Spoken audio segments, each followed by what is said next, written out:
Hello, beautiful creative soul, and welcome back to another episode of Chakra-Care for the Creative Soul. Hello, I'm your host, Pollyanna Blanco, and it's an honor to be here with you today, where we're looking at, as part of a 7-part series, the solar plexus chakra. And today is an Equinox special because it's right on September 22nd that the show has miraculously fallen, and we're focusing on going beyond balancing the solar plexus chakra. And we're looking at the mental reset. And I had to smile when I saw how it all sort of unfolded, and how today we're looking at the solar plexus chakra, and how, as a light worker, you can care for your solar plexus chakra, for which is really your mental body in your energetic body, because it feeds into that. So this is light worker spiritual hygiene 101. And if you identify as an ascended light worker, which you probably are, you wouldn't be drawn to watching this episode, then some of this might be a recap for you. And you might also be someone who's on your inner awakening journey and just hungry to, learn as much as possible. So I'm setting the intention that what I feel guided to, with what I feel guided to share today, there will be something for each and every one of you to take away from today's show. And also, I do invite you to share your comments, your questions in the chat. I'd love to hear from you. I really appreciated so much the engagement over the past few episodes, and it's been lovely to hear from you. Okay, so here we are at this gateway moment, and we're talking about your solar plexus chakra and how to care for it.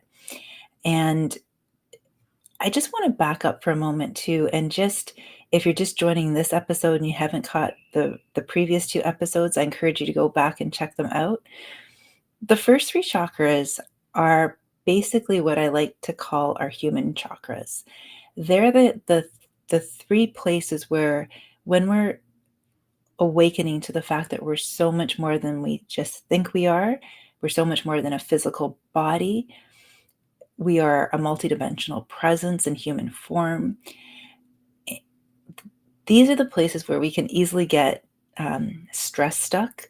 We can get stuck in our stories. We can get stuck in repeating patterns and limiting beliefs and pain loops, and all of these things can leave us very energetically open to more of the stuff we don't want, rather than the stuff we are getting excited about wanting to co-create in our life. And I know that through the School of Hard Knocks myself. So that's why I feel so inspired to speak to this topic.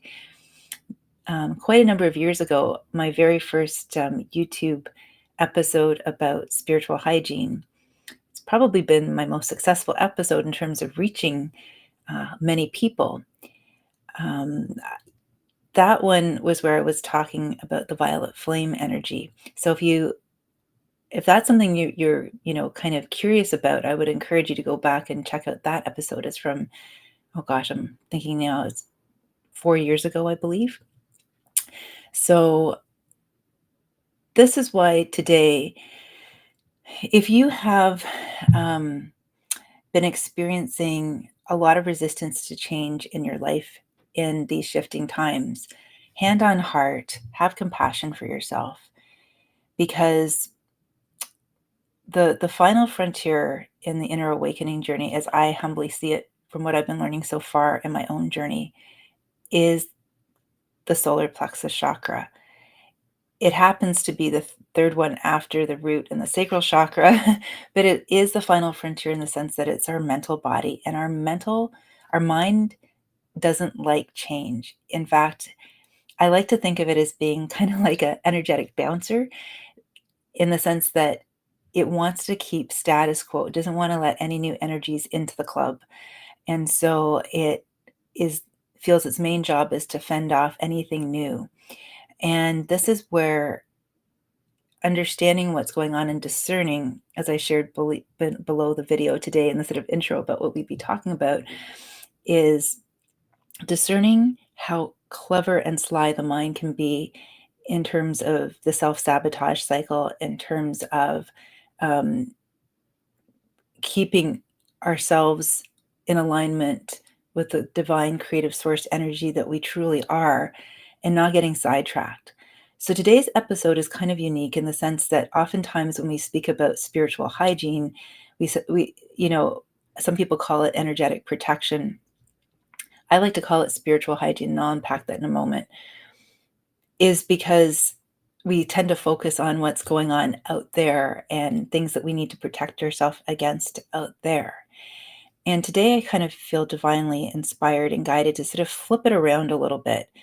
That while there may be all kinds of energies coming at us throughout the day, and, you know, as a highly sensitive person myself and an empath, as I'm sure you are, I've noticed that this has been probably the steepest learning curve in my inner awakening journey. How do I navigate it all? How do I sort out which is my energy and which is someone else's energy?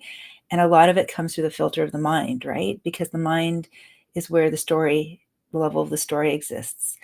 Something you can probably relate to this. You've been in a situation and all of a sudden you notice a shift in your energy. The mind wants to understand it. The mind tends to want to make a story up about it. And that story isn't always truly helpful. And it's oftentimes not even based on anything real. It's just a perception. And then that perception can be a rabbit hole that can affect our emotional body, our physical body, and even our spiritual body in terms of the larger, you know, perspective. And when I say larger perspective, I feel I'm sort of stumbling over my words right now. The way I sort of see the spiritual body is the greater belief, I guess you could say, we have about why we're here, how we fit into the greater picture and our purpose. So again, there's a lot of mosh pit activity, which is what I call getting kind of stuck in that tilt-a-whirl of being kind of bounced around off these different sides of meaning making in our lives. And so this is why I'm going to give you some really specific things I've been noticing in my own journey that have been pitfalls, snares, rabbit holes when it comes to the mental body. And the solar plexus chakra itself, just to kind of give a context for why I'm going to talk about those in a moment, has to do with the the sense of our identity in the world. And because it's a human chakra rather than an ascended chakra, we're still unraveling and unwinding the ego identity, right? So there's the level of the personality that very much plays into our solar plexus chakra, and how do we get a sense of who we are? Well, oftentimes the very first thing we've been taught to do is it's by what we do. What do you meet someone at a party, what do you do for a living? That identity self, that self-worth, as opposed to divine worth. Self-worth, I'm going to slow it down a little here, is of the ego mind. And I learned that again from a magnificent spiritual teacher that I'm always talking about, Master Sri Ram Ka, who's now ascended in form, in the medical intuitive training I did with him.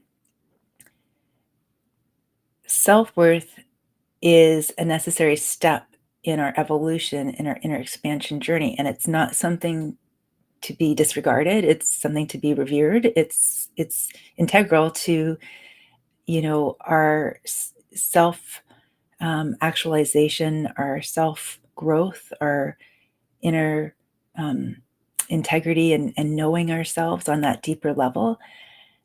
Self worth is often, though, attached to those more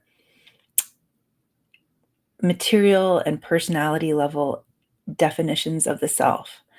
So it's a stepping stone, whereas divine worth is where the spiritual hygiene comes in, because it's about that restoration of the sacredness of the being that you truly are in this body of form.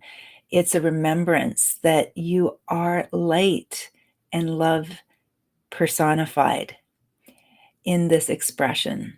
That's how Spirit just wanted me to share it right now. Light and love personified in this expression of form. Thank you. Thank you, Spirit. So, that being said, if the solar plexus chakra is about all of that stuff about the self identity, it's also attached then to the purpose. What am I doing here? Why am I here? And this is where, one doesn't have to look too far. Oops, I bumped my mic. One doesn't have to look too far. Historically, we had people moving through movements like where they were questioning the meaning of life and existentialism. So there's so many rich opportunities for us to define what that is and looks like for ourselves at any given stage of the journey.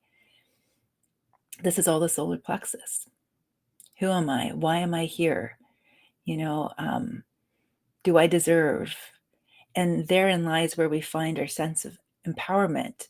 And you can start to begin to imagine that if I find my sense of empowerment or power in what I do, the things I have, the car, the house, the bank account, then that's a very different experience, a different perception, if you will, than the awareness that I am source energy itself, co-creating in this now moment with all the energies with, through, in, and around me, and how I show up for myself in this moment, and how well I feel in this moment, how connected I feel in this moment, how in flow and creative flow I feel in this moment. That's a very different experience. And you might have noticed too, even energetically when I shared that I like to call them the edges of the pool wall have suddenly dissolved and fallen away. And there isn't that concretization of things to hold on to define the self. So this is where, when we're talking about this topic today of the discerning where the mind can get in the way, the biggest just bullet point here is fear. The mind is the bouncer, like I said earlier a few minutes ago, and its job is to keep out the new, because the new equals unknown or uncertain, and that equals a threat. And so the mind, one of the practices recently that has really deepened for me is that, when we are stepping into change or just new experiences, new situations, or things seem to be changing, as we move through life, and maybe we feel we don't have any control over those changes, or they seem to be happening and we're just having to navigate them. This is where the mind of form comes in and tries to really use fear to kind of get a handlehold on the situation. And as we start to expand and evolve into the awareness that it's there in the first place, that's where it gets even more sophisticated. So I don't know if you've been experiencing this lately, there is, and if you identify as a light worker, one of the soul callings, and again, only take this if it resonates for you. This is something that's near and dear to my heart when I sit with it and I feel into it, is that we came here to shine light in places that are dark. In places that are dark, meaning places where people struggle, are in pain, suffer unnecessarily beyond a certain point. Like there's just, or to just be that awareness that sees through the illusion. Oh my goodness. And I don't know how much my microphone is filtering out, but this is fun today. This is a fun show because my neighbors next door are cleaning out their home, and they're moving, and there's a lot of crash, boom, and banging going on. So I love how the universe is setting this up. Hope it's not going to be too distracting on this call. So one of the snares I've noticed is if you are starting your inner healing journey and you're aware of the fact that fear is something that you're trying to move through, and you're stepping forward and you're doing your healing work, and you are experiencing some of the positive feelings of feeling lighter and calmer and more peaceful, you might notice, and this happens to everyone, so I just bring this up as a little gentle soulful reminder to notice how sly and sophisticated the mind can be, because this is the spiritual hygiene we need to do on ourselves rather than something out there. And I'll explain that in a moment why too. When I have started to do, say, a healing program or something like that, one of the things that will happen is I'll start receiving benefits, and then the mind will say, you know what, we're good. I don't need to do this anymore. You know, um, you know, I don't think it's for me. It's for somebody else who needs more healing work, right? That's one of the telltale signs. It's not your soul speaking, it's the mind of form trying to keep you back in a place where you were stuck to begin with. You're starting to move forward into the new, and it's trying to keep you in the comfort zone. So, as I was starting to share before, the crash bang boom happened over there, and it kind of did distract me for a moment because I was like, oh, OMG, what's going on over there? I will say this, that one of the great antidotes in terms of spiritual hygiene you can do is just to love your beautiful mind. I've been calling it that more and more lately than I ever have before. And then I even attracted a healing experience where she was using the same term. And I was like, oh my gosh, this is such a beautiful soul mirror. I started playfully calling it my beautiful mind, not out of denigration, not out of sarcasm, but out of genuine, just joyous playfulness. Thanking my beautiful mind for just doing such a good job at trying to keep me safe. It comes from that sacral chakra acceptance that, even a message I remember my mom saying to me as a child, like, just accept people for who they are. Let go of this person should be that way or that person should be this way. This is who they are. Dance with what is being shown to you and decide how you are going to show up in that instant, which is a holy instant, with and for that other person and yourself. So, that being said, love your beautiful mind in that moment. And you don't have to believe every single thought your mind gives you. This is where the discernment comes in. This is the true, as I see it, spiritual hygiene with the solar plexus chakra, bar none. And it's a practice I use many, many times throughout the day. Sometimes the mind of form, it's so slippery, it slips past my awareness, and I'm aware of that even. And so I forgive myself for that. And I keep going and I keep noticing and setting the intention to notice as much as I can. And I also let it be playful. Another snare on the journey when I was earlier in the earlier stages of my journey, and it's a never ending journey, I'll be on it forever. And I'm grateful for that, was the judgment game, right? Where I would notice I was getting maybe caught in a thought pattern that was maybe a little negative, and then I judge myself for it.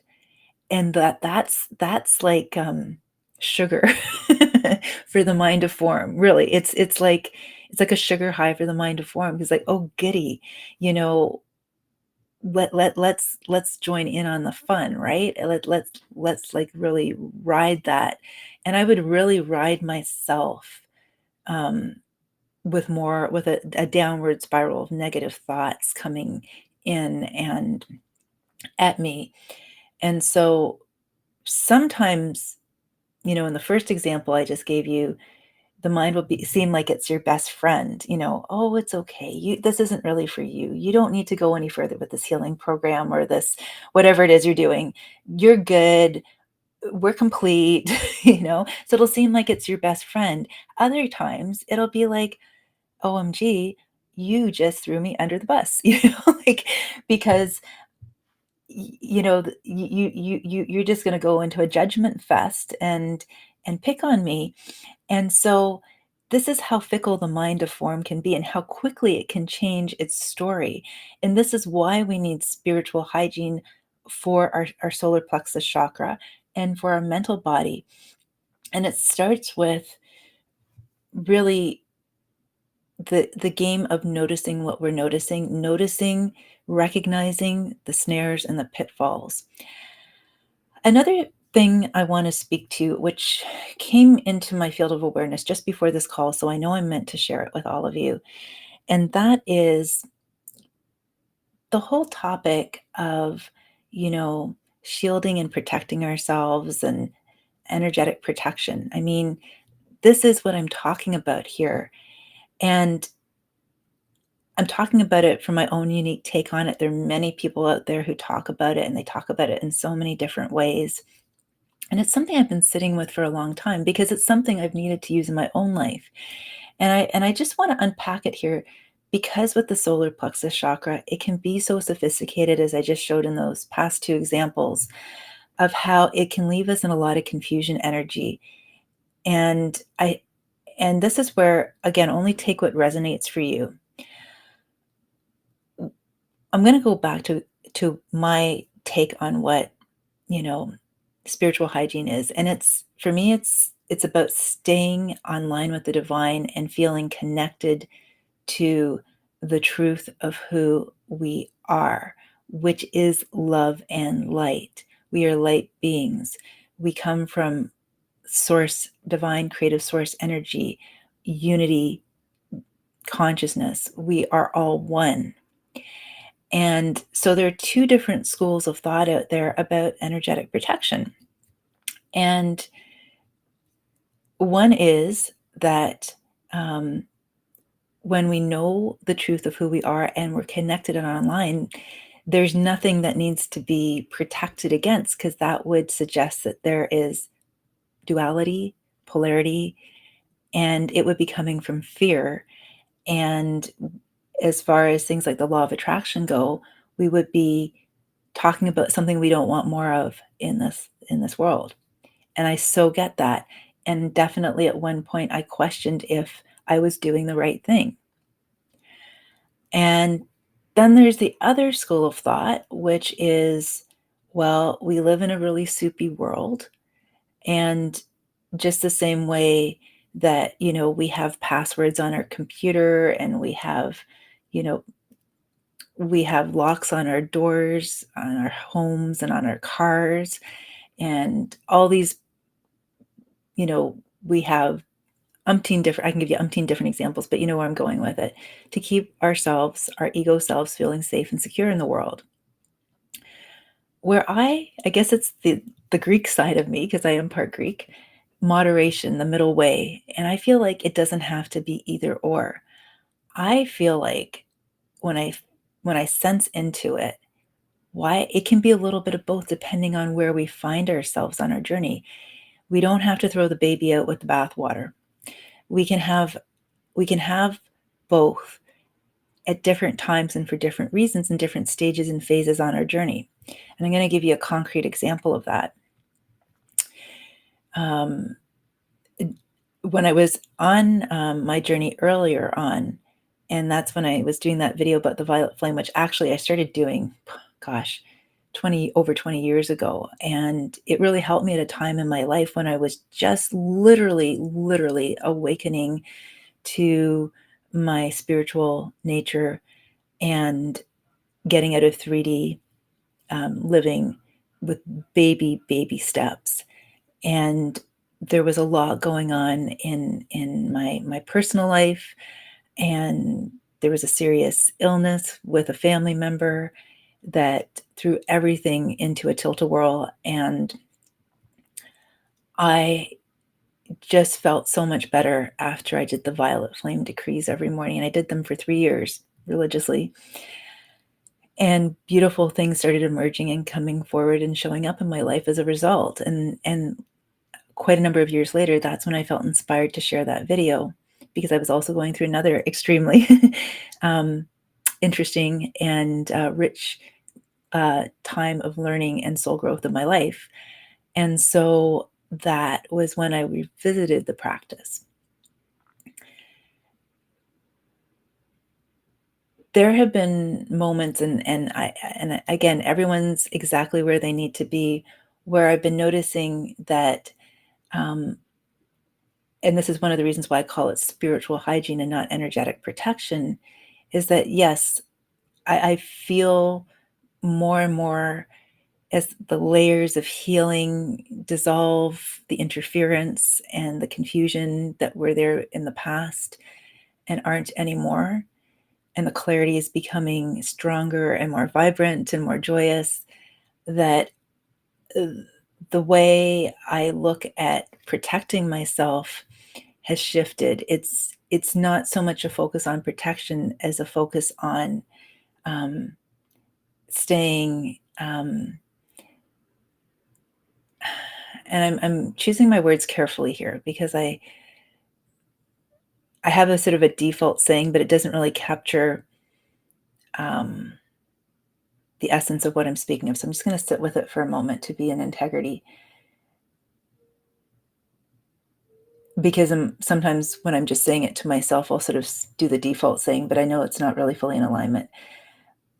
For me, it's about, again, I'm just, Spirit's asking me to circle back and just say, online with the divine, like, just, it's about keeping it simple. It's about remembering I am source itself, divine creative source itself. We all are. Each and every one of us is. We just are expressing that in different ways. So the protection piece is, it's not about protecting myself against something or something out of there. It's about dissolving anything that would seek to keep me um, confused about that, confused that something out there is doing something to me. So it's more about taking a look at myself and about where the stickiness is, where something feels uncomfortable or threatening to me. Now, that being said, it's not that I don't use, um, as I've shared in some of the other videos, like the root chakra, like I do have a morning ritual where I revoke any, manufactured, manipulated, or coerced consent onto any inorganic timelines. I do say statements like that. It's just the felt sense inside of me. I've shifted from this feeling that there's something out there that's a threat that I need to protect myself against.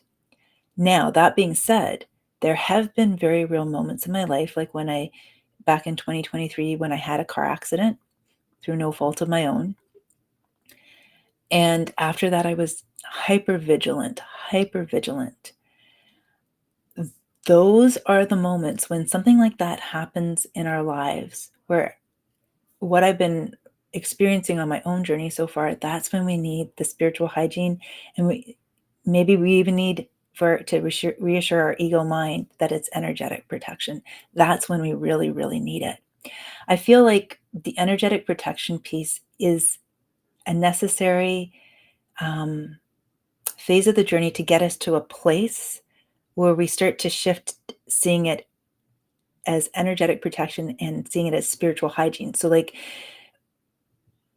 energetic protection is help me untangle myself from all of these interference energies and confusion and snares. And then spiritual hygiene is I've done the inner work, I've done the cleansing, clearing, shielding, and realigning with source energy. And now I'm in a feeling like I'm in a sustaining a better place. How do I continue to sustain that? How do I continue to nourish those good feelings? So I feel like when there are dips, because sometimes things can really catch us off guard in life and we drop down and I think, oh my gosh, I thought I did my inner healing. I thought this was in the rear view mirror. How did I get here again? There's another layer of something that's dissolving, that's healing, that's showing up in our experience so that we can continue to grow and expand, and also to prepare us to be the light leaders that we came here to be, to prepare us to be that person who's like, okay, I don't need to do any more karmic learning. I'm here to lead with my light and to be that voice of illumination in the world. And it's not that there won't still be learning, but that's not the focus. The focus is about sharing the truth, sharing the awareness, sharing the embodiment. And it's not, it can be teaching, and it can just be being. I mean, I feel like that's the ultimate, is just to integrate and embody all the learning that has brought us to this point, to a point where we're less focused on learning our soul lessons and more focused on just being that which we are. And that's how we, again, when we do that, we as light workers nourish and feed the grid lines on the planet. And the last piece I just felt really strongly guided to mention today, this might feel a little bit like a stew today, because it's not, your conventional, perhaps, if there is such a one, I don't know, maybe there isn't, on this topic. It's just what Spirit was downloading to me today to share, is that another clever coping mechanism, and I'm going to call it a spiritual coping mechanism, that I've noticed on my own journey, and again, only take it if it resonates for you, is that there is this sometimes desire, and I know I've had it on my own journey, when I start identifying as being a light worker, recognizing that I am divine source creative energy itself, and it feels so good to be in that joyous state. In all truth, there have been moments, I used to call it, in my earlier stages, seeking to surf moonbeams and rainbows, because I was craving that connection. Then when I started to feel that connection more and more, which is such a blessing, then it was like, beam me up, Scotty. I'm not from this place. I don't, this isn't even my true home. I'm off planet somewhere, and I have the courage and confidence to share that now. I mean, I've often felt that I was originally from Sirius. Seriously, seriously Syrian. And so when that starts to emerge in the field, there can be a lot of mental resistance to it, and that can shut us down. And beyond that, what I've noticed is the mind gets really sophisticated. Like I said, I see this as a spiritual coping mechanism, that the mind kind of tag teams with the spirit, and it's consciousness that is the discernment, that those two are in cahoots together. And what I mean by that is, our souls chose to be here in this incarnation on Mother Earth. The word mater in Latin means mother, right? We came here to be beings of matter in a material world, anchoring the spiritual into it. So another way to look at it is, Mother Earth is dreaming us into being. Mother Earth is dreaming us into being. Breathe that one in for a second. And so imagine what kind of relationship we are dancing with. If let's just take this away from Mother Earth for a second, and imagine you're in a romantic relationship, or even a friendship relationship, family relationship, doesn't really matter. And you're saying, I'm here, but I don't want to be here. Like, it gets transactional, right? I'll be here until it's not fun to be here. You know what I mean? Like, yeah, there's a lot going on the earth right now, and it's overwhelming, and it's downright, it's a lot to take in. And yet the earth isn't something that we're standing on. We are the earth. We are earth consciousness, informed by divine consciousness.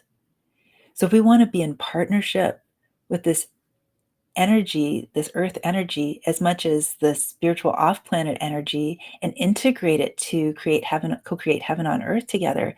It's no different than wanting to also have that harmonious partnership with all aspects of our being, our mind, our body, our spirit, our heart, emotions, physical, mental, spiritual, through our consciousness. So again, it goes back to spiritual hygiene is about consciousness and what it reveals. What it reveals, it will heal. It'll restore the wholeness. And so if we want to I see the solar plexus as being like that final step before we cross the bridge into the healed heart, which we'll get to next week. And so if the root chakras, all, just to recap really briefly about, safety, feeling safe in our body, and so that we can be anchor peace on this planet. If the sacral chakra is about our relationships and transforming them through love and forgiveness and acceptance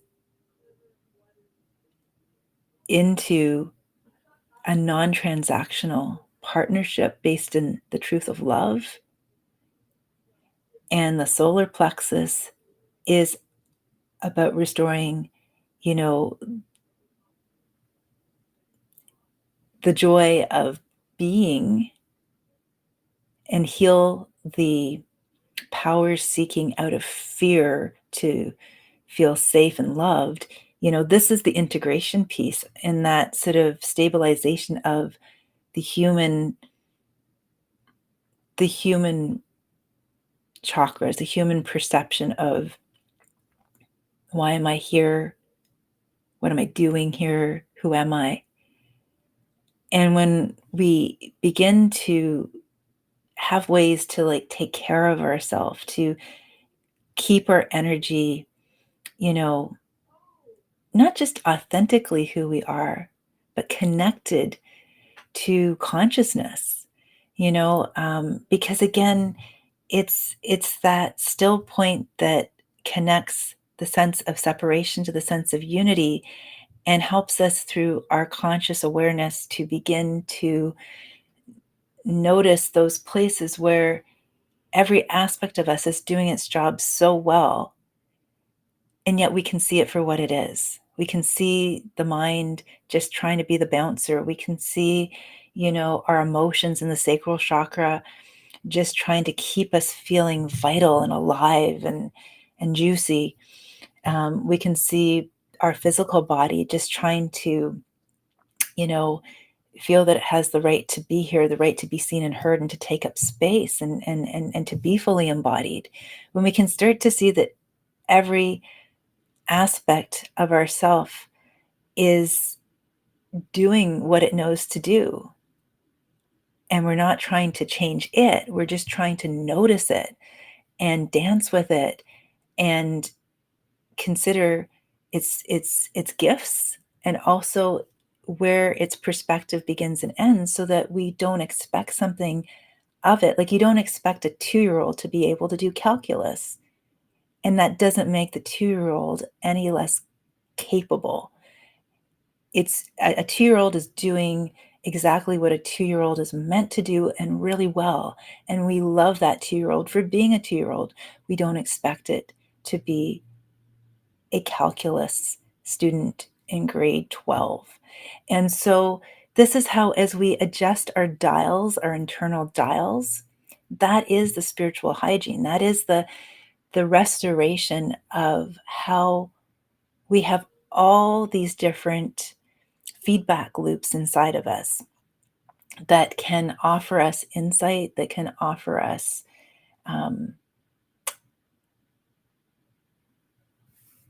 a sense of who we are beyond what we might have thought in the past, a richness, a complexity that we can, if you see it as like, we've got this, it starts to feel really complex. And at the same time, the paradox is it's actually really simple too. We've got all these different nuances and permutations and angles. It's like a kaleidoscope. You shift it one way, you shift it another way, and things slightly look differently. You have all these different vantage points from which to integrate and hear from. It's like a boardroom table where everyone's sitting around it and they're all sharing their point of view. And it's your consciousness itself that's integrating it, that's weaving it, that's dancing with it, that's swaying with it, that's leaning one way, leaning the other way, bringing it back to center, wrapping it up, putting a bow on top. That's the beauty of the spiritual hygiene. It's not about so much protecting ourselves from threats out there as it is about restoring the wholeness through illumination, through awareness, and through appreciation of the inner riches that we truly do have. And so, as we do that, day by day, moment by moment, lovingly noticing, calling back, it's like you invite more of the good stuff in, and then the old stuff, the old ways of being, experiencing, dissolve and fall away. So rather than the complexity being, I need to do this energetic protection for this situation and this energetic protection for that situation, it's more about what do I need to notice inside of myself in any given moment. And there will be times where everything will be heightened. Like I said, when I had my car accident, that's when everything was really heightened.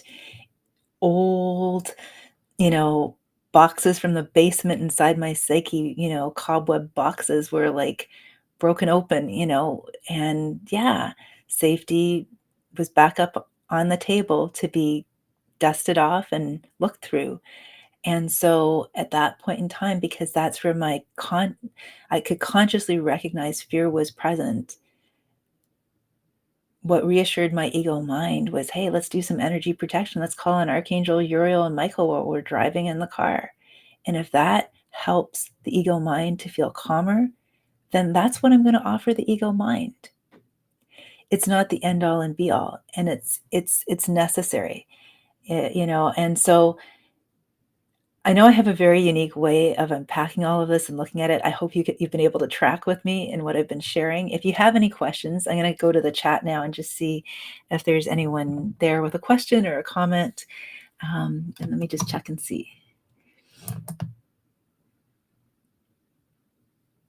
Oh, thank you so much. There's a nice comment here. Happy to have caught this live. Thank you so much, Sal, for being here.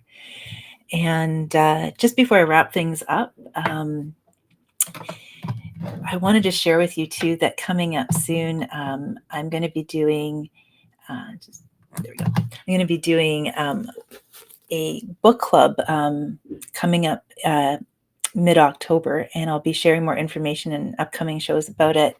And if you'd like to also be the first to hear about it, you can sign up for my newsletter. Just go to www.pollyannablanco.com, and there, as soon as you land on my website, just give it about 30 seconds, or you can actually click on my menu and look for the newsletter too.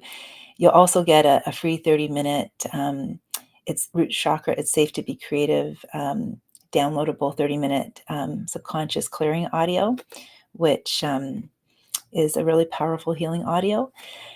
And In Rhythm with Your Soul, this is the book that really, oh gosh, where do I even begin?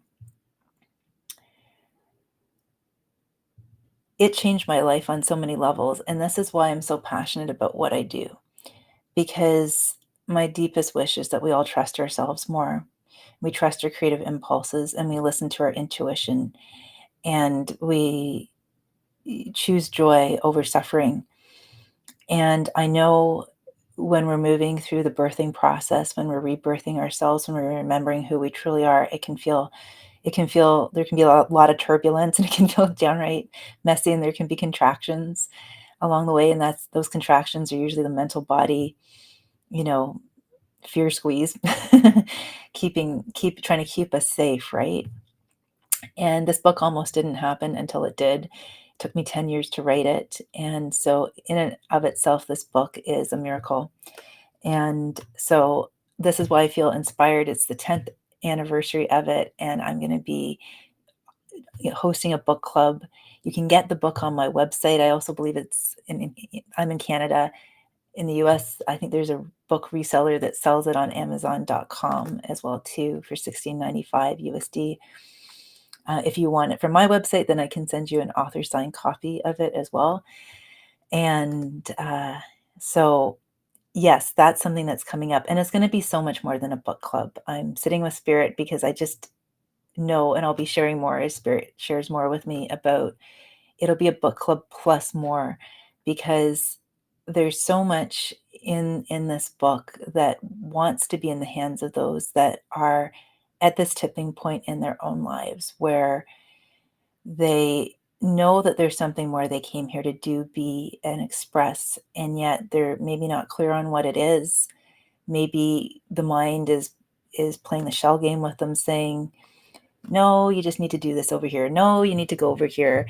And all it is doing is trying to keep you safe and keep you from getting started. Or once you do get started, keep you back sitting down where you once were before, thinking woulda, coulda, shoulda, right? So this is why this book, I feel like now, 10 years later, is so important to get out there into the world, into more hands than it's already gotten into so far.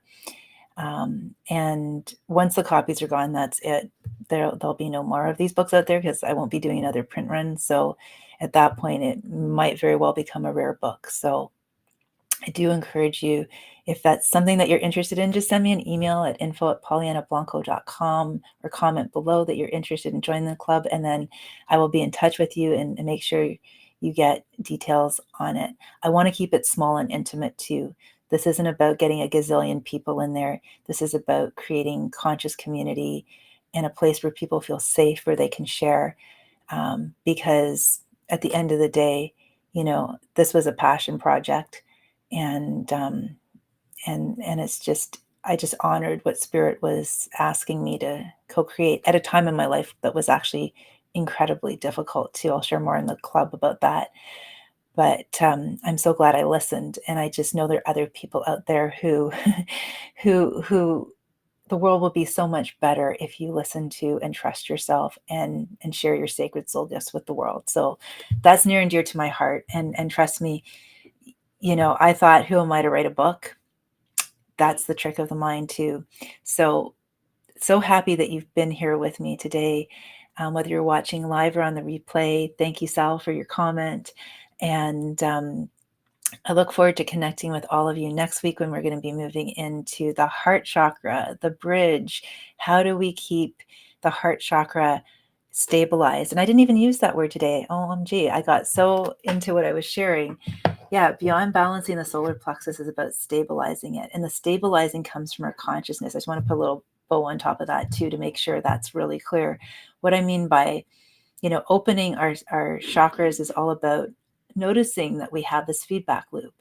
Balancing them is about doing things that we, can in our everyday lives to, not be searching for power in ways that are maybe coping mechanisms, rather in ways that are more empowering.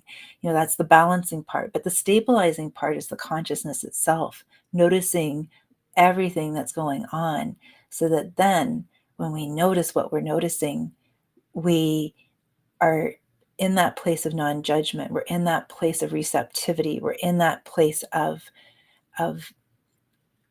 curiosity and wonder.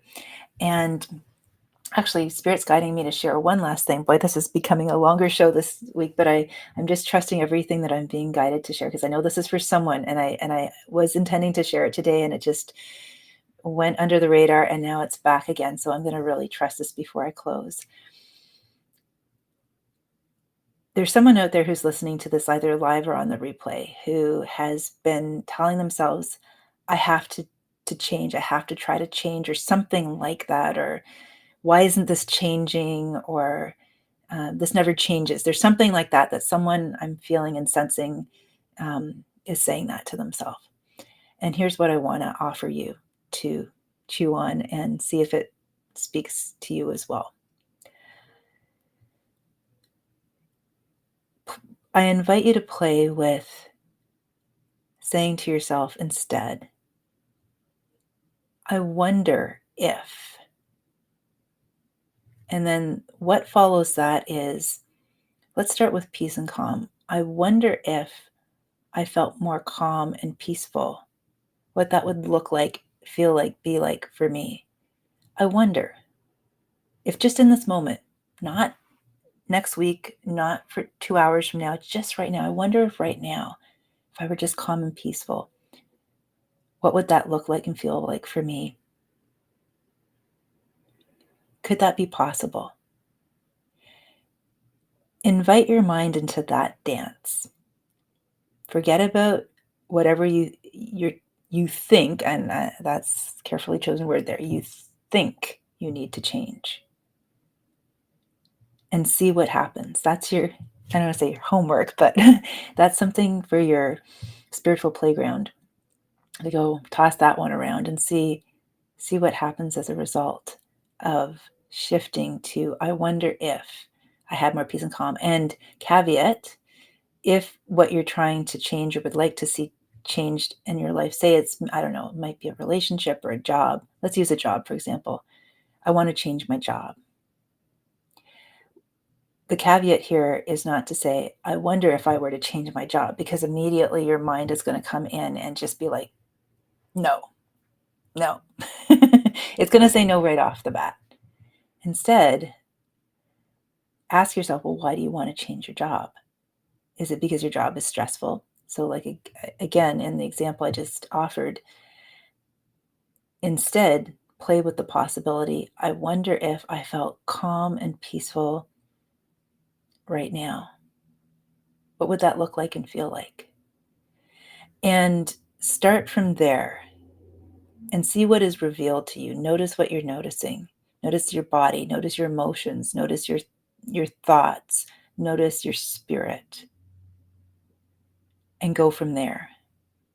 And I hope you'll join us next week. And I'd love to hear how it went for you, whoever you are. Maybe there's more than one of you out there. This is something I've been playing with in my own life for many years, and it's come back onto my radar screen recently, and I'm having fun with it. And I'm finding it's revealing beautiful and interesting things to me. So I toss that one out there too, because I trust it's going to be helpful for you also. Thank you so much for joining me this week. Lots of love and light. Wishing you a phenomenal week ahead. And remember, right now, you are so much more than you think you are. In these equinox energies at this time of rebirth, everything is possible. Absolutely everything is possible. You get to choose. Be well, beautiful, creative soul. Lots of love and light.